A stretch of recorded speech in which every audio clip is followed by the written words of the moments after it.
Good evening, everyone. Hear me okay? Glad to hear it. Just checking. So we're going to carry on our series on Galatians. We're looking at these fruits of the Spirit, the 9 fruits. Do you remember why there's 9 fruits? Because of the Greeks. Remember, because of the Greeks. So here's the 9 fruits of the Spirit we're going to talk about today. Love, joy, peace, forbearance or patience, kindness, goodness, faithfulness, gentleness, and self-control. Against such things there is no law. And we're going to particularly pick up kindness and gentleness today. The Greeks had these 9 virtues taught through Aristotle, Plato, and Socrates. Talked about it a few weeks ago. But they were all about being magnificent and great and courageous. And what Paul says, it's not about being courageous and having a big name for yourself. It's about being a loving person. It's about being peaceful. It's about being kind. And so completely different to the Greek philosophy. So we're going to look at these, and I think it ties in very much with how Nikki started, which is about us being people that go to the brokenhearted, that heal the brokenhearted. So I wanted to pick up that topic because kindness and gentleness are 2 things that really help people to find healing, isn't it, in their broken hearts. I'm getting a bit older in life, and my back's been getting bad. So last year, throughout the year, I just had pains in different parts of my back, different weeks. You'll see me. Some days I'm holding this part of my back. Some Sundays it's terrible, and it just like moves all the way around each week. So I got fed up. December, I was popping Nurofen occasionally, and so I decided that I was going to do something about it. So I went to see one of these massage places. It was a deep, nothing to do with Nikki and the Amber Project. That's something else. So I went to a reputable massage place, and then, you lay down with your face through this hole. Who's had a massage? No one's confessing publicly. Oh, you are. That's good. So you have your face down this hole, staring at the floor, and then the person starts to do, thumbs is okay, isn't it? And then like little fist twists. And then you get elbows and stamping on it. No, you don't. So you get all these sort of tenderize. And what I realized was, within a few minutes, my back was rock solid. It was hard as anything. It had full of knots and, it was creaking. And so what they did was just move every one of those muscles, tenderize it like you would a steak, isn't it? When you're getting it ready to cook, bashing it, getting it nice and soft. That's what was happening to my back. And at the end of it, it hurt. So I took some more Nurofen and and the next day. And then a couple of days afterwards, once that sort of pain subsided, I realized that my back was flexible again, that I could actually move properly, that the pain that I'd been having was gone, and I was more flexible, that my muscle didn't feel hard when I pushed against it, but it was softer. I'm like, oh my goodness, that's a massive change. So it does still feel like I've been hit by a cricket bat every time I go, but that's the difference it's made to my back. Now the point is this, we're not talking about backs, are we, with this? We're talking about our hearts and having tender hearts, not tender back, a tenderized back, which I've got. But the Bible says this, always be humble and gentle, be patient with each other, making allowances for each other's faults because of your love. And then just go on one more, it says in Ephesians, be kind to one another, tender-hearted, forgiving one another as God in Christ forgave you. And I realized I've put some time into my back because it was causing me pain. And I've just had a few hours work done on my back, and I feel a lot better. Not as old as I did a few months ago. But the real work that we're looking at in these weeks is our hearts, isn't it? And if I'm willing to spend a few hours on my back, how much more I need to put time into my heart to be tender-hearted, to be soft and responsive. The way my back is more agile and flexible and responsive, that's what I want my heart to be like as well, to be responsive to the people and the situations around me. So one of my dear friends, not you, Bev, that was her phrase for the year, tender-hearted. But Bev also bought at the start of the year, do you remember that? We don't want to have mechanical hearts. We want to have hearts that are soft, that are tender-hearted, that are responsive to the situation around us. And so this picture of our hearts is really about us saying, well, God, would you help me? I invite you into my heart afresh. Come and speak to me about kindness. Come and speak to me about patience and joy. Help me at the end of each day to see the bits that hurt, the bits that aren't moving right. Because I knew which part of my back wasn't working right, but which parts of my heart aren't working right. When am I getting impatient with people? When am I feeling miserable instead of joyful? When am I feeling anxious rather than peaceful? And then talking to God about those parts of our hearts and lives. So that's the heart. I've got a posh word for you now. Tell me if you've heard this word before. I know you will, Martin. Neuroplasticity. Got that one? All over it. So my amateur biology, there's these neural pathways. Medical people just keep nodding at me. Neural pathways. So basically, every behavior that we have has a neural pathway associated with it. And when we use it a lot, those pathways become strong. When we don't use it much, they weaken. And those pathways change over time. So we can strengthen them or we can weaken them. And what these 9 fruits are really about is saying these are 9 ways of behaving, 9 ways of teaching our brain to respond to a situation. And our brain has this neuroplasticity, which means it can change shape and pathways and forms so that we have a new way of responding. So in a situation, if we're feeling anxious, we can, through habits form our character, perseverance forms character, so that we can actually change the way that we respond to situations. We can learn to respond different ways. And that's the hard work, I think, in prayer, is saying to God, this is how I'm responding in this situation. Because our character generally isn't shown when things are going well for us, are they? Our character is shown when something goes wrong. Do you agree? So it's when the bus doesn't show up and we're going to be late for work, how do we react? It's when the traffic lights are broken or things have gone wrong for us. How we react is what our character's like. And we learn over time to change the way we react and respond. That is the fruit of the Spirit as we allow God to work in us. But there's a second part of it, going back to the heart, is that our hearts can be sick as well, can't they? They can be broken. There's a couple of dark psalms in the Bible. I don't recommend them for you, but Psalm 69 is one. Look at this verse in here. It says, insults have broken my heart, and I am sick. I looked for sympathy, but there was none. I looked for people to comfort me, but I found no one. Psalm 69, verse 20. I tried to find a nice image to go along with this psalm. You know the way, if you type in, I have a future and a plan for you, you get 1,000 different things. No one's bothered with this verse. No one's tried to put a sunset behind it and say, look, I gave you this verse just to encourage you in your walk with God. No one's done it. So why have I picked it out? It's a good question.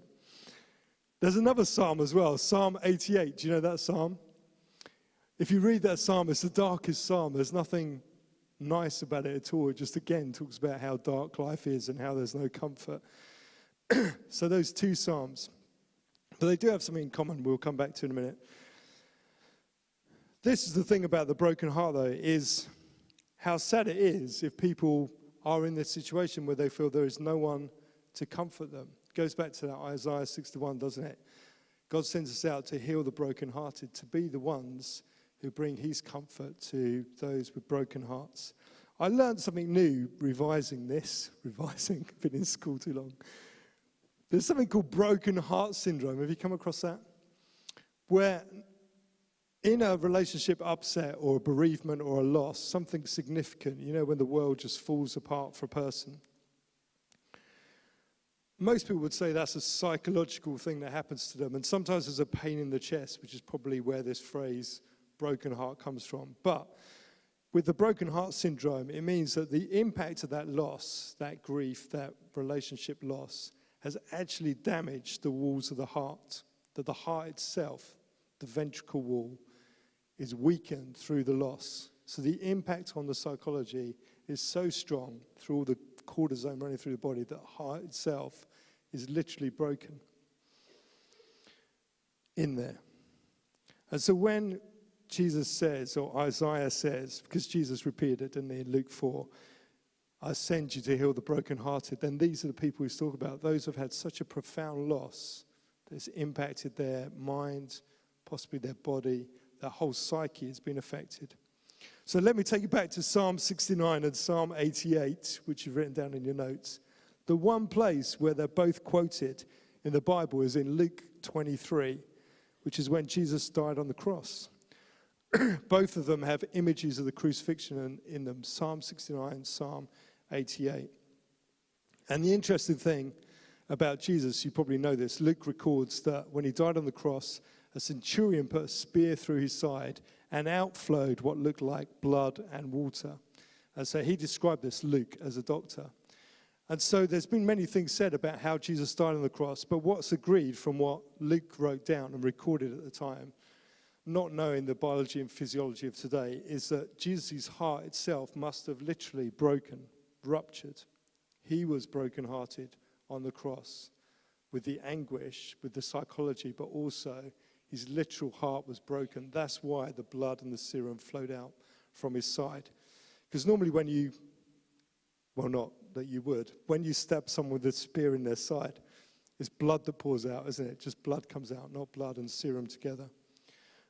So the one place where these two dark psalms meet is in the place of Jesus. And it is him that promises, blessed are those who mourn, for they will be comforted. And so it's in him that we not only see the darkness being comforted, but also his life taken out. So he himself, Jesus, it's true to say, isn't it, had a broken heart syndrome. His heart was ruptured. So where I'm going next with this is, if we have got this great news that Jesus bore all of that sorrow, sickness and sin, which is what it says in Isaiah 53, he bore it all so that he could take it away from people and then give them comfort and peace and life. Then how important our actions are, that we go and share that good news. Kind words are like honey, sweet to the soul and healthy for the body. I just got a couple of stories.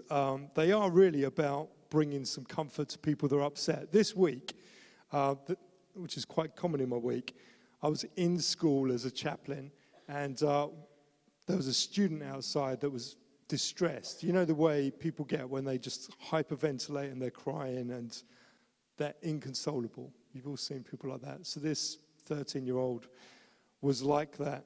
And so I'd never met them before, so I didn't know their name. But all I did with them in those few minutes I was with them is said, let's take some breaths together. So I literally breathed in, held my breath, breathed out, held my breath, and did that with this person over time for 3 or 4 minutes. And then within a few minutes, she did just calm down completely just through breathing properly and slowly. Because it does, it slows your heart rate, doesn't it? And it calms the person down. So she said, thank you, sir. It's very nice.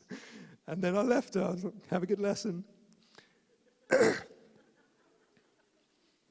But the thing with us is we know that breathing is more than that, isn't it? So in the Hebrew word for Yahweh is literally, there has no consonants in it. It's literally breathe in, breathe out. It's way. So as I'm doing this with this student, when I'm breathing in, I'm remembering that I'm saying the name of God as I breathe in, as I breathe out. God with us, God flowing through us, just literally taking a breath with them. And this amazing thing, isn't it, that when we breathe, well, actually every human being from a Hebrew point of view, the first thing that a baby does is take a breath and they say the name of God. And then the last thing a person does is take a breath and say the name of God. And that's the Hebrew picture there, isn't it? That all through life, every minute of your life, you're saying the name of God, consciously or unconsciously, is what the Hebrews believe, the Hebrew teaches. So our first and our last word is the name of God. And so we can take time with people, can't we? Just in our daily lives, we can be conscious, just as we're breathing, that God is with us and God is working out through us. Second story, I've got 2 quick stories, is you know that I had quite a challenging time over December. I had 2 sudden deaths in the schools that I work in over a short period of time. I was one of the leads in terms of pastoral response through December and January. And so by the end of it, I knew that I was stressed. I'm not stressed out, but I'd felt the stress of that. And so I determined to go away.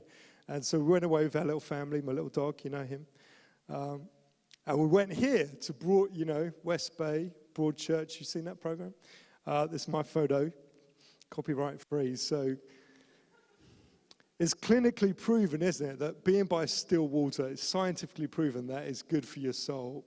And Psalm 23 says, lead me by still waters, take me to green pastures. So we did that, and we had some space and some time to de-stress and catch our breaths and to re-energize, ready for going back into life after that.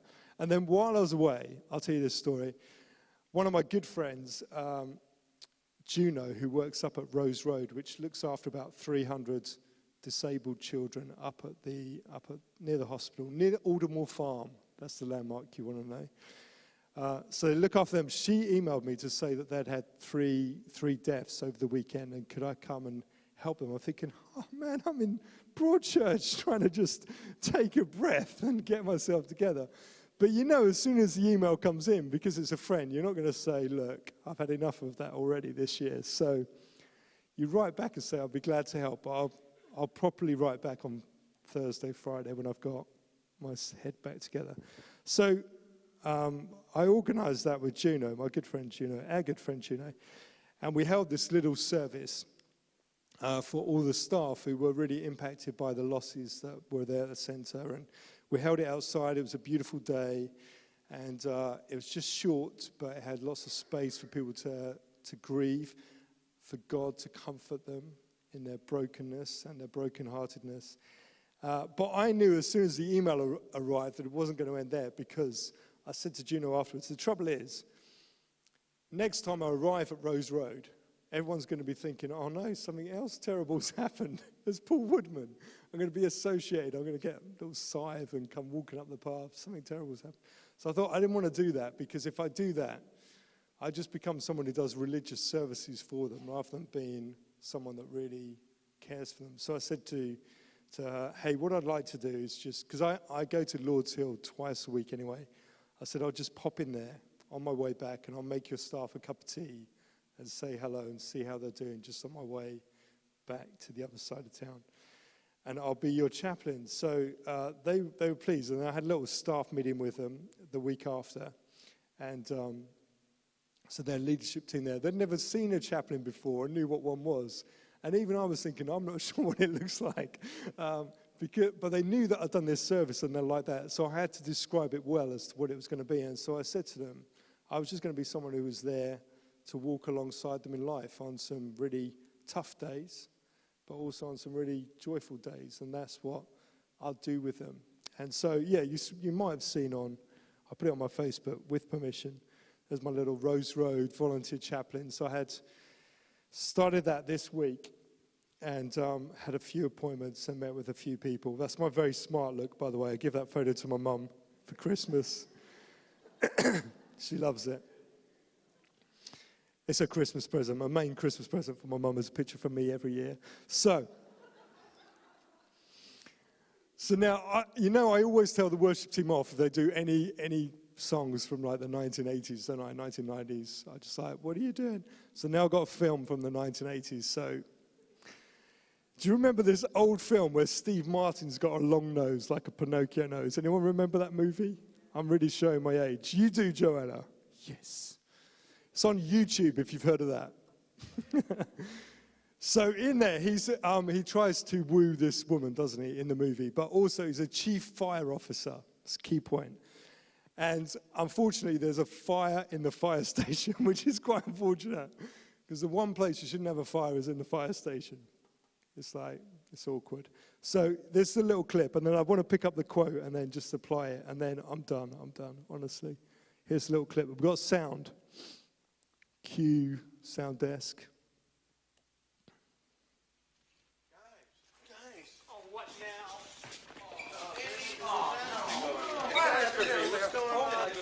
I have a dream. It's not a big dream. It's just a little dream. My dream, and I hope you don't find this too crazy, is that I would like the people of this community to feel that if, God forbid, there were a fire, calling the fire department would actually be a wise thing to do. You can't have people, as their houses are burning down, saying, whatever you do, don't call the fire department. That would be bad. Okay, Please, get it cleaned up. Don't make me have to explain it. No problem, Steve. We'll do it. so it's a very old movie. But I was talking about it with a friend in the week. This is my favorite line. You can't have people, if their houses are burning down, saying, whatever you do, don't call the fire department. It's just like, it's madness. So, I found it funny. But let's turn it around, this is the point of tonight, isn't it? I would like if the people of this community feel that if, God forbid, there were a problem, calling the church would actually be a wise thing to do.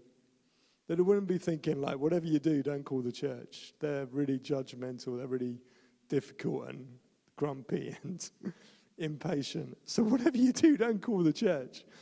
And that was a nice thing, isn't it, about being interrupted on your little rest day to say, actually, someone would like the church, not just to bring like a service, but to bring God, to bring healing and comfort to people. And because that's what we do well, because Jesus bore everyone's sorrows and sins and sicknesses, and he's the one that can bring comfort to them. So I think the final thing here is that it's digging deep for ourselves, isn't it? That we are really soft and tender with our hearts. Pay attention to how our heart is doing, so that when we do go somewhere, we carry a sense of God's presence with us, because we're breathing in, breathing out God every day, but with a sense of patience and joy. We're not the people that are getting stressed out. We're the people that are bringing peace and kindness and gentleness into a situation. And so those things are hard to learn, but by God's grace, we can ask for his help, and he can grow that in us, which is what the fruits are. So, final thing, I do think chaplaincy is a great thing. Nikki's got a band of chaplains as well, and we've got chaplains just starting at the local school here. And the thing about chaplains is you're not going in to do something, to run a program or run an RE lesson or to do this. You're going in to spot the child who's anxious outside the classroom and to be with them and to help them in their distress. You go into a group of staff who are distressed over someone they've lost, and you're bringing peace and gentleness to them. You're going out, not necessarily needing to say a lot. This little service I did was 20 minutes long, not necessarily about what we say and what we bring, but it's about who we are and the presence that we bring with us when we go. So across the city, Nikki and I are involved in trying to grow this chaplaincy work across the city. We're going to do some more work in the year, aren't we? Think about how we can actually be chaplains in our workplaces, officially or unofficially, how we can be those people that bring God's kindness. But if you would, this is the plug, Nikki, you told me to do. She said she'd pay me, it's great. Chaplaincy Information Evening, 26th of March at Portsmouth Church. So we're inviting people across the city to come and think about what could that look like to have a chaplain that is in Asda, or a chaplain to Burgess Road, or a chaplain to all these places, someone who is a person that just hangs out, spends time with, and brings God's presence into a place. Last slide. This is the phrase I've used in school quite a lot, this teaching the kids. I made a little video around this thing, have a mind to be kind. It is teaching ourselves to have kind responses every time, isn't it? Renewing our synapses across our brain, our neural pathways, so that we respond kindly to every situation by God's grace. And then I like this little verse. Do not let kindness and truth leave you. Bind them around your neck. Write them on the tablet of your heart. So shall I just pray briefly? Jesus, we thank you. You bore everyone's sorrows for all of us in this room, however brokenhearted we might have been in our lives. For every person outside this building, you've borne their sorrows. So we pray that we may know your kindness to us as we open our hearts to you, and as we open the doors from here and go out to serve a broken world. Help us to be fruitful in the way you've described, to be kind, to be patient, to be joyful and gentle. In Jesus' name, amen.